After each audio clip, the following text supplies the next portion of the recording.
Sanibona bafethu uVanele, so I'm back again with indaba zala kwiBetway Premiership. I'm sure abantu abaningi sebeyibonile le indaba lezi. Kulabo abangayibona, I'm here to provide an update regarding the PSL Awards ceremony. So namhlanje ade kukhishiwe ama nominees abadlala engenze abawine lama award lawo. Njengoba niyibona i-award ceremony izobe ngolwesibili 29 July ngo 7:30 isikhathi izobe live on SuperSport and SABC Sports, ungaphuthelwa bafethu. After kuphumela ama nominees namhlanje ngifuna uqamba manga abantu abaningi babe neinkulumo bebengekho happy regarding abantu abaqokiwe la, but ke asike sihambe ngama nominees ngawani sokhuluma ukuthi kahle kahle ngabe lo muntu oqokiwe la uyadeserve ukuthi aqokwe, but ke asike siyibheke bafethu. Soqala nge-referee of the season nominees. Referee of the season nominees kuqala bani? Uloxolo Bhadi nominatiwe, mase kuba uMasixolo Bambiso, mase kuba Olani Kwinda. To be honest, Olani Kwinda yes kule season uwamanagile ama games, but ke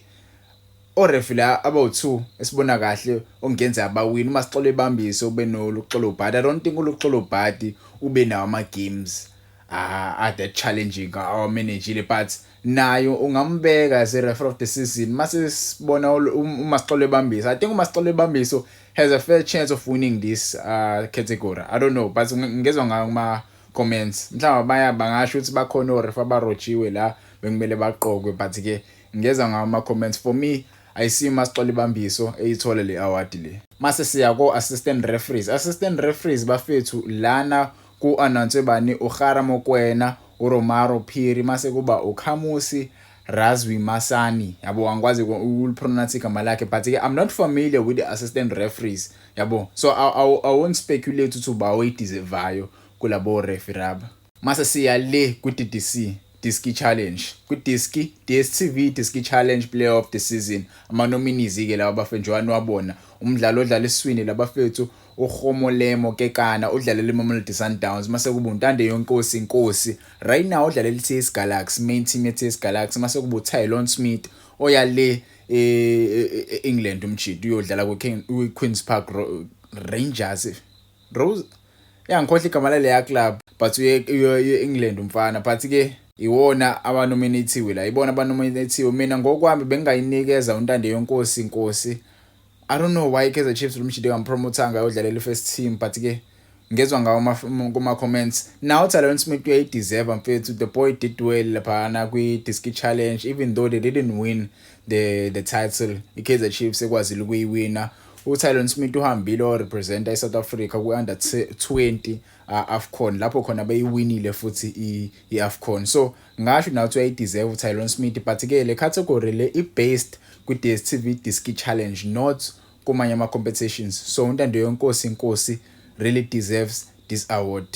Kwenye ama nominees asiyibonile namhlanje, Motsepe Foundation Championship Young Player of the Season, Joan wabona labafethu uLuke Bartman lo bedlalela iCape Town Spurs. Mase kuba uTebogo Lekgatla, mase kuba uSiphamandla Mhlongo weMilford FC, yabo.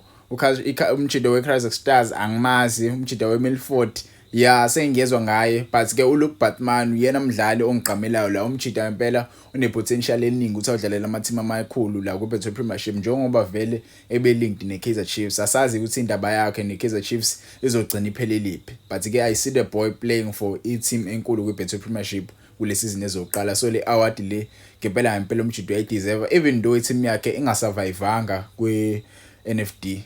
Kwenye ama nominees esiyithole namhlanje, Motsepe Foundation Championship Goalkeeper of the Season. Njoba nibona nje ibona ugoalkeeper abathathu laba abonominatiwe oku Emilio Lako weKaizer Stars, mase kuba uSekhoane Morane weOrbit College, mase kuba uDumisani Msibi. Abo ngingazi ke, but ke I think uDumisani Msibi stands a fair chance of getting this award because iyona vele team yakhe eyapromoter yaya le kwiBetway Premiership. But ke nayo uMorowane weOrbit College, yabo. Actually labo goalkeeper bobathathu because lama team lawa beshintshisana ngokuba number 1 kwiNFD, yabo. So it's a tight one. Ilo engakusho it's a tight competition regarding this category.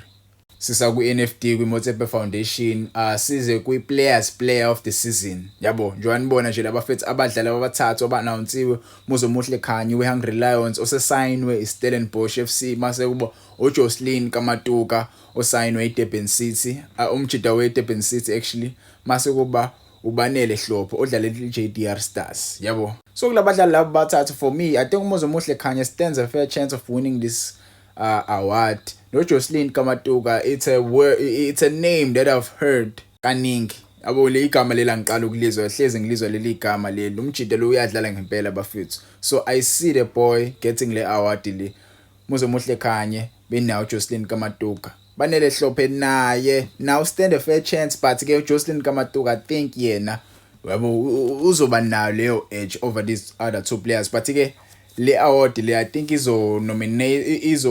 votelwa abadlali vele bebedlala kwe-NFT but ke asazi sesingena kwi-PSL soqala ngani soqala nge-MTN yabo MTN bafethu lana sikhuluma nge-MTN last man standing kwi-last man standing abantu aba-nominated uFawaz Basadini Stellenbosch FC Dion Hot we-Orlando Pirates mase kuburele Buhile Mofokeng we-Orlando Pirates so ibona abantu laba bafethu aba-nominated for me I think umbani uSaleng I think for me uSaleng ube deserve yabo Saleng I don't know but ke ungangitshela wena I don't think uDion Hot really stood a chance ukuthi abe khona la I think uMonapule Saleng deserved ukuba la hayi ka bafethu uMonapule Saleng really so fought for Orlando Pirates ukuthi ifike la maybe unda nayo ngasho because unda vela ayidlala ngafanele because he was injured before ifinal so yeah, uSaleng, I think uSaleng really deserve to be here. But again, hey, that's a story for another day. Kwenye cup competition, bafethu abantu abanominatiwe kwi-Nedbank Cup most promising player of the tournament. Most promising player of the tournament, all three Orlando Pirates players, Okumbekezeli Mbokazi, who really deserve to be here. Masukuburele Buhile Mofokeng, who really deserve to be here again. But I think the guy really ghosted with final. But again, hey, ningezi kumina Mofokeng wefanele ngimbona kakhulu I think umjida weculile Mhaonkota so lana abantu abaningi bebengekho happy ngokuthi Mhaonkota was nominated kule award le because ngokwabo bebethi uWandile Duba really deserved to be here to be honest yes uWandile Duba deserved ukuba lana but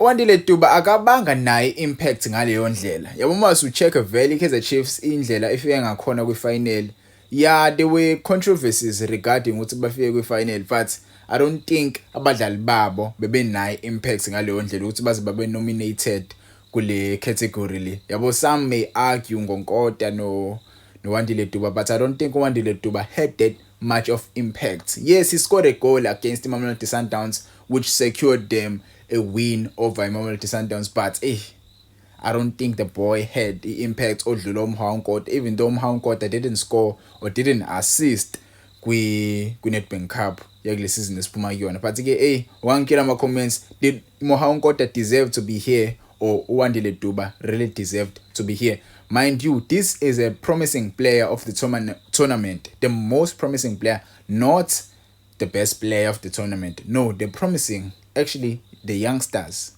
Kwenye ama competition calling knockouts player of the tournament ubana nominated Elvis Chipezeze and Mochera Madara mase kubu Ikram Reyners.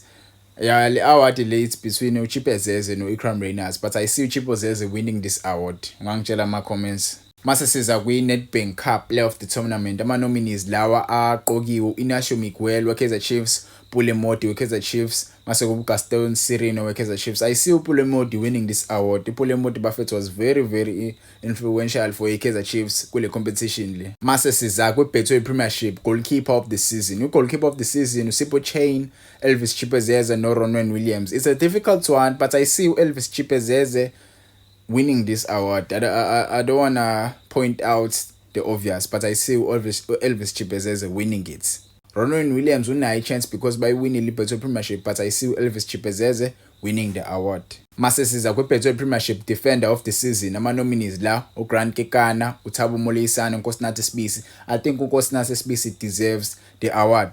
Mase siza kwi-Betway Premiership midfielder of the season ama nominees lana uMarcelo Allende, Makhehleni Makhawula noTebogo Mokoena. It's a tight one, ungangitshela ama-comments. Mase siza kwi-Betway Premiership Young Player of the Season. Kube uMalibongwe Khoza, Mofokeng, mase kuMohao Nkota. Tight one again, ungangitshela ama-comments but ayisiyo uMofokeng. Betway Premiership Players Player of the Season, same as a Footballer of the Season. Yabo, I see Mofokeng taking both of the awards.